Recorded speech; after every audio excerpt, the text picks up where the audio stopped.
How to draw Santa Claus. Start with drawing a small circle. Then draw a triangle.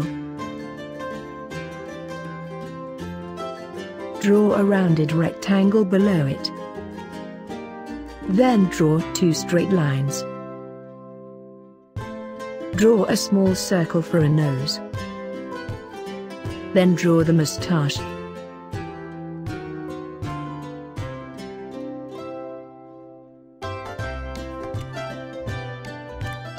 Draw the hairs as shown.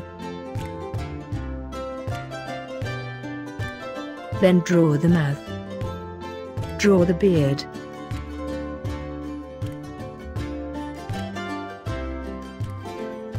Then draw the eyes and eyeballs.